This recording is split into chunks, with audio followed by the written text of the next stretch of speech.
हिरे नेमकं काय आहे तुझ्या मनात? चल. हिरे अगं काळीच लय धडधडते बघ. नसता ताप कशाला करायचा? नाही नाही चल माघारी चल, मला नाही जमणार. छबू अम्मा तू थांब इथं, मी जाऊन बघून येते. नाही मी तुला बी नाही जाऊ देणार. छबू अम्मा, शिलेदार पहाऱ्यावर असताना बाळकृष्णाची मूर्ती चोरीला गेली. आता पालखी सोहळा झाल्यावर ते माझ्याबद्दल त्यांच्या घरी बोलणार होते. माझं आणि त्यांचं लग्न व्हावं असं जर तुला वाटत असेल तर चल, नाही तर मी जाते, तू जा माघारी. या बाया हिरे.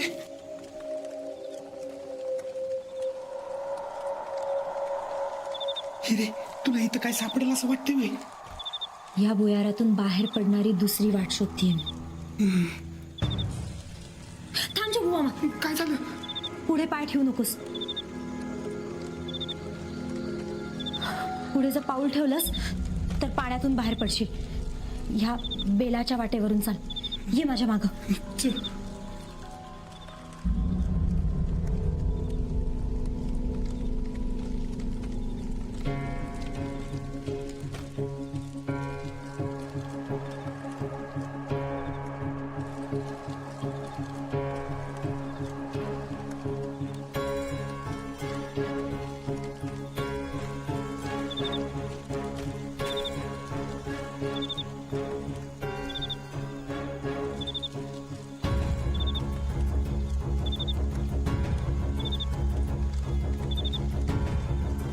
या देवा, महादेवाची पिंड. खाली वाकून नमस्कार कर.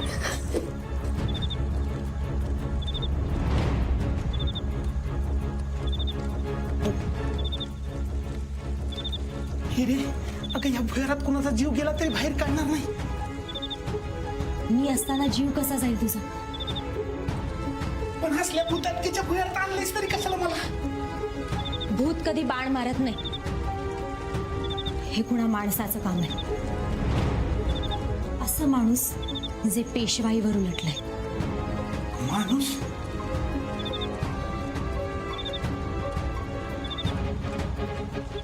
चल.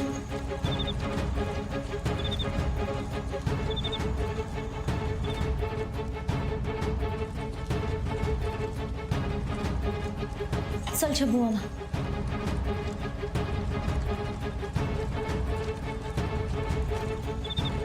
हिरे आता ग. थांब.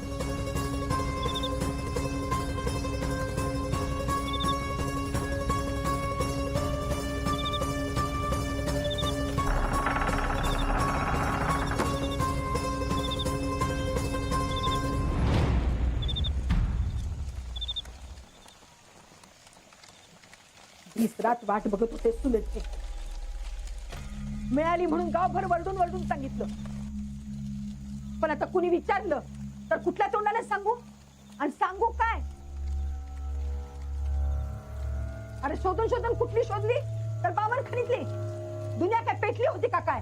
अक्का अगं बावनखणीत ती असली म्हणून काय झालं? काय झालं? अरे ज्वारी पेरून तांदूळ काढणाऱ्या ह्या बायका कशा आणायची सून म्हणून ह्या घरात? माय त्या तशा नाहीत. तुला काय माहितीये का त्यांच्याबद्दल? एक गोरी आणि 32 खोड्यात चोरी. अरे रुपाच्या आठ समजा वाईटपणा लपवत्यात ह्या पोरी. त्या देखणेपणावर जाऊ नकस. मी नाही जात, तूच चाललीस बावनखिनीवर. हा जाणार की का जाऊ नये? अरे जरा 4 माणसात चौकशी कर, म्हणजे बावनखणी त्या बायकांचं खरं रूप कळेल तुला. हिरा तशी नाही, लय चांगली पोरगी, एकदम हिऱ्यासारखी बघ. नाव सगुनी आणि करणी अवगुनी. तू सांगू नकस रे मला ती कशी आहे ते. तिच्या गोड वागण्यावर जाऊ नका. दादाजी निघतो मी. चिमणाजीरावांकडे निघालो.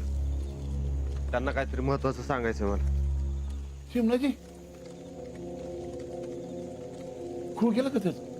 हे बघ दाद्या, तुला सांगून ठेवते, अगोदर ह्या बाजीचं खून त्या बावनखणीचं काढ. माय तू आधी तुझ्या डोसक्यातलं खूप काढून टाक. त्या चंद्रबाई घरी आलत तेव्हा काय काय बोलली तू त्यांना? असं म्हणजे समजी खबर बात तुला सांगितली म्हणायची. आता ध्यानात आलं र, राज्याला कुठं होतास तू ते. हा अरे दादा दादा बघितलंस ना मग कसं पितोले माझ्या पोराला. अरे आवडतीचं शेंबूड गोड आणि नावडतीचं मीठ ब्याळणी.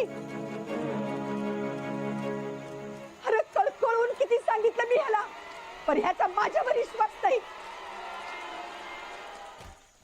तिने एकाचं दोन करून काय सांगितलं त्याचा लगेच विश्वास बसला. अरे आता काय करू ना मी. निघतो मी आता काम आहे मला. अगोदर माझ्या पाट्या आणून दे मग जा तुला कुठं जायचंय तिथं. दादा मी तुला माझ्या पाट्या दिल्या होत्या आजच्या आज मला परत आणून दे माझ्या पाटल्या. आता कशाला पाहिजे तुला या वयात बांगड्या आणि कशा विचार तुटल्यात. तुटल्या अरे पिढ्यान पिढ्या चालत आलेल्या पाटल्या तुटल्याच कशा. चंद्राबाईने कापून काढल्या. तू बया कापून काढल्या. कावेरी बघ कापून काढल्या. अगं माझ्या सुनासाठी म्हणून जपून ठेवलेल्या पाटल्या कापून काढल्या मला. अरे ह्यावरूनच त्यांना आपली किती कदर आहे कळतंय. अरे अजून कसले पुरावे पाहिजेत. ती पोरगी या घरात येणार नाही म्हणजे येणार नाही. अगं पण मावशे हिरानं आपलं देव वाचवलं तेव्हा तूच कौतुक केलं की तिचं. अरे देव वाचविलं म्हणून काय झालं. टाकापूरचं रामायण कोण बी करल. आणि वय तू का ग तिची बाजू घ्यायला लागलीस. काय तिने तुला बी फितवलंय माझ्या विरोधात. अक्का आता तुला कसं समजवायचं ग. समजावू बी नगस. फुट्टीवरचा कावळा ना घरचा ना दारचा अशी गत असती बावनखडी त्या बायकांची. ते काय नाही मला माझ्या पाटल्या पाहिजेत म्हणजे पाहिजेत. बाजी खाऊन जा तुला जिकडे जायचंय तिकडं. भूक नाही मला. अरे जन्माच्या आधीपासून तुला सांभाळ केलाय आणि आता त्या पोरीसाठी तू मला सोडून जाणार आहेस ना. अरे नाही चांगली मुलं पाहिजे बघ तिनं. तुला आता माझ्या भाकऱ्या मी जाणार नाही. तुला पक्वाने मिळत असेल ना तिकडं. बाय गोतोंडाला ते काय बी करू नका. अरे 30 रात मी तुझी काळजी केली त्याच्यात चांगलं फळ द्यायला लागलायस बघ तू मला. मीच येडी आधाराला चव नाही आणि राहणाऱ्याला फुरसत नाही अशीच गत झाली मग समजे.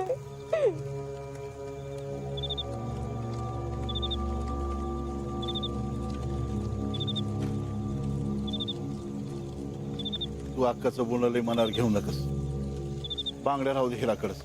दादाजी आता तुम्ही वायता काढू नका. मी बांगडा आणा नाही चाललो. चिमणाजीराव भेटायला चाललो.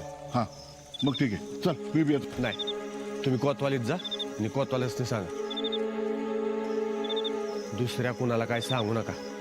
आपल्यातच राहू दे ही गोष्ट. बाजी घरातली भांडण मी गावाला सांगणार आहे का. तू काळजी करू नकस. दादाजी मी चिमणाजीरावना भेटायला चाललंय हे नुसतं कोतवालांना सांगा गावाला नाही. हे होय हा नुसतं कोतवालांना सांगायचं. बाजी भेटणार चिमणाजीला खबर द्यायची कोतवालांना. हा बाजी भेटणार चिमणाजीला खबर द्यायची कोतवालांना. बाजी भेटणार. हा हा दादा मावशीवर असं चिडून नको ना जाऊ. काहीतरी खाऊन तरी जा की. घरात जेवणावर राग. राग कसला. मायचा राग म्हणजे आळावरचं पाणी बघ. ते कशाला मनाला लावून घेऊ. अगं माझं महत्वाचं काम होतं म्हणून चाललंय. मी जाऊन येतो तोवर मायची काळजी. हा दादा तसं गुन्हा मावशीचा पाठवा राहिलाय बघ. देशील का त्यांनी. मला जरा काम आहे दादाजींकडे दे. जड आहे की काय येत. नानी नाही तर मोहरा असतील बघ.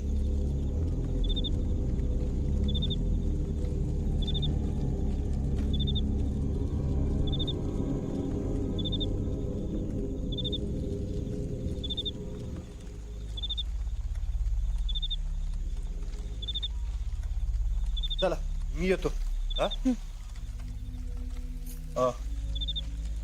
बोरे पहिले मला बाईचा निरोप द्यायला पाहिजे.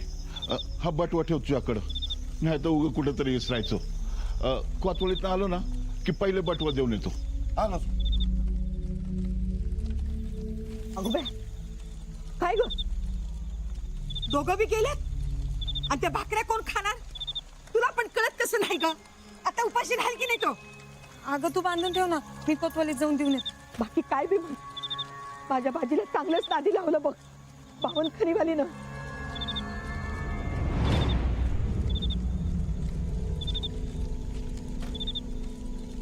हे रे, हे भुयार संपन्नच झालं की ग. आता दुनियेच्या काही दुसऱ्या टोकाला निघणार नाही ना आपण. शिलेदारांसाठी जायलाच लागणार. चल चल चल.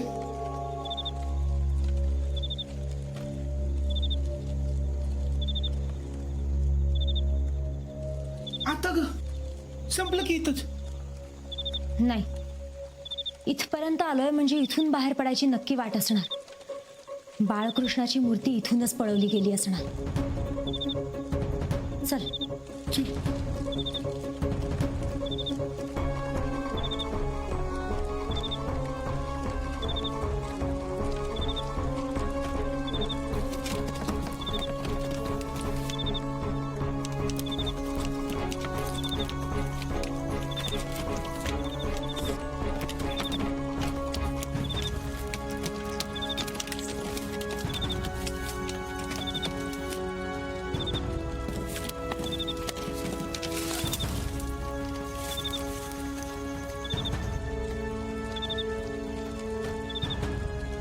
कुठे निघालं ग भुया? कोतवाली समोर. या बाया, दुनिया फिरून कोतवालीकडं.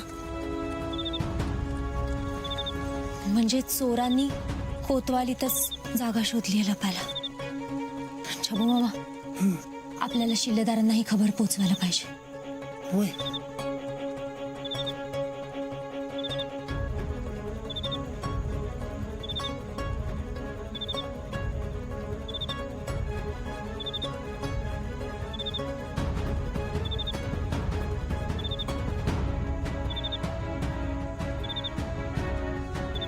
चिमणाजी सांगा, काय सांगायचं? नेमकं म्हणणं काय तुमचं? आणि माझा पाठला कशाला करत होता? एवढे दिवस गायब होता, आज अचानक उगवलायचा. नाही म्हणजे नेमकी भानगड काय ती मला कळालीच पाहिजे.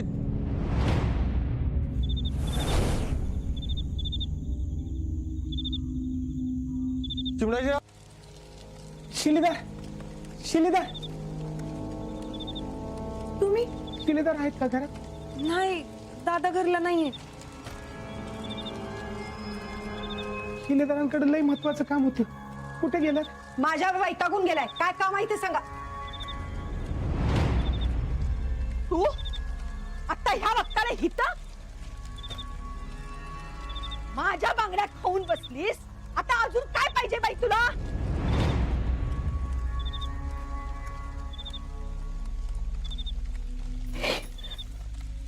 हे नमस्कार बिनस्कार तुझ्या जवळ ठेव. न खाणाऱ्या देवाला निवत कशाला दावतेस? मावशी. काय मावशे? तुझा बाजी दादा किती कौतिक करत होता हिचं. पण ही बघ अशा वक्ताला कशी बाहेर देते. अगं चांगल्या घरातल्या बायका अशा फिरत नसतात कधी. पण तुला कसं कळणार ते? ए पोरी, एक ध्यानात ठेव. माझ्या बाजीला तुझ्या नादी लावू नकोस. मावशे, अगं उगाच बाहेर कालवा कशाला? हिरा, या आतमध्ये. नाही, अजिबात नाही. तिला जे काय बोलायचं असेल ते बाहेरच बोलू दे आणि जाऊ दे. माझ्या दाराचा उंबरा बी वलांडू देणार नाही मी हिला. मावशे, असं काय बी नाही बघा. आमची हिरा लय गुणाची आहे. तुमची गुण चांगलीच माहिती आहेत मला. माझ्या पोराला तिथून माझ्यापासून तोडाय बघते ही पोरगी. अगं लोकांची घरं मोडायचा रिवाजच असतो यांचा. मावशे अगं, तू तुझं थोबडा दुगर बंद ठेव. माझ्या बाजीला मी बिन लग्नाचा ठेवीन, पण तुझ्या संगत त्याचं लगीन लावून देणार नाही. अगं एका आळीपासून तिच्या पोराला तोडायला बघतेस. काहीच कसं वाटत नाही ग तुला? मावशे, असं काय बी भलत असेल तर बोलू नका. आमची हिरा असं कायच करणार नाही. करणार नाही कुठं? केलंय तिनं. माझ्या संगत न बोलता न खाता पिता गेलाय माझा बाजी. आजवर माझ्या पोरानं मला न सांगता कधी बाहेर गेल्या नाही का न खाता पिता कधी गेलेला नाही. पण आज हिच्यामुळं माझ्यावर चिडून गेलाय माझा बाजी. तुला मी एकदाच सांगते, माझ्या बाजीचं सपान बघू नकोस. तुझे तेवढे ऐपत बी नाही. समजा दुनियाला तू हुशार गुण घाल, माझ्या बाजीला जर नादी लावलीस तर तुझी गाठ ह्या कानूबाई संकट आहे, ध्यानात ठेव. नाही नाही, माझं प्रेम आहे शिलेदारांवर. तुम्हाला त्यांच्यापासून वेगळं करणं कधी माझ्या मनातही येणार नाही. हो बया बया, अगं बघ बघ, अगं एवढं माझं लगीन झालं, बाजी झाला, बाजीचा बाप पानिपतात गेला, पण मी कधी त्यांच्यावर माझ्या जीवाचं म्हणलं नाही. पण या पोरीचं धाडस तरी बघ. हा अगं लग्ना अगोदरच सांगत सुटल्या. अहो जी खरं आहे ते सांगायला नका का? माझा की माझ्या नवऱ्यावर जीव होता, पण म्हणून मी सांगत नाही सुटले. ते काय नाही, धान दौलत दिसलं की डोळं फिरत्यातच तुमचं. मावशी तू जरा गप बसती का? तिचं काम आहे म्हणून आली इथं ती. माझं महत्वाचं काम होतं म्हणून मी शिलेदारांना शोधत होते. आई, मी तुम्हाला वचन देते, तुम्हाला मी नकोय ना? ठीक आहे, मी शिलेदारांच्या आयुष्यातून निघून जाईल कायमची. पण माझं एक काम झालं की तोवर मला त्यांची सोबत नाही सोडता येणार. कामाच्या नावाखाली माझ्या बांगड्या बळकावल्या असता त्या काढा दुगर. माझ्या सुनासाठी ठेवल्यात मी त्या.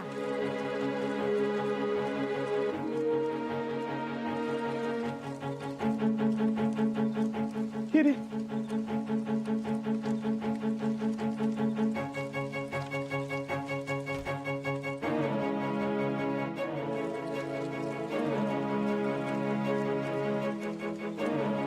घ्या तुमच्या बांगड्या. छबू आमा, चल. माय आमची हिरा बावनखणीतली असेल, पण मनाने लय निर्मळ आहे, अग्नीसारखी पवित्र आहे. तर बघणाऱ्यांच्या नजरेतला फरक, कुणाला दगडात देव दिसतो तर कुणाला देवात दगड. छबू आमा, चल.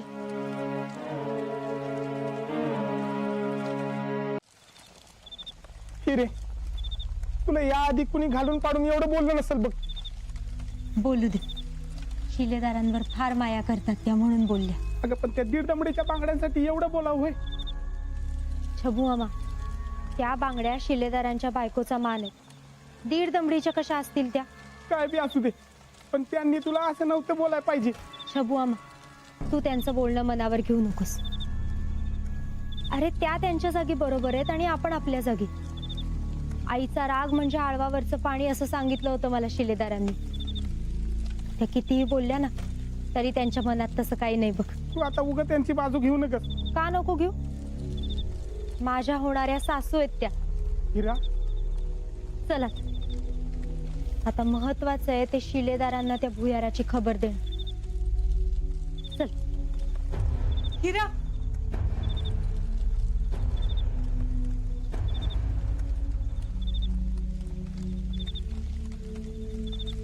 मावशीचं बोलणं मनाला नको लावून घेऊस. नाही ते बोलली, मी माफी मागते. अगं राहू दे, आईचा राग फुलासारखा असतो, लागत नाही. आणि शिलेदारांनी मला त्यांचा स्वभाव कसा आहे हे सांगितलं होतं. बरं, कुठे आहेत ते आता? दादा कामगिरीवर गेला. कुठे गेला ते माहित नाही, पण हा दादाजींना सांगून गेला. आणि दादाजी? ते कोतवालीत. ठीक आहे, परत आल्यावर शिलेदारांना मला भेटायला सांग, महत्वाचं काम आहे म्हणा. चल, येऊ आम्ही आता. आईंची काळजी घे बरं. चल.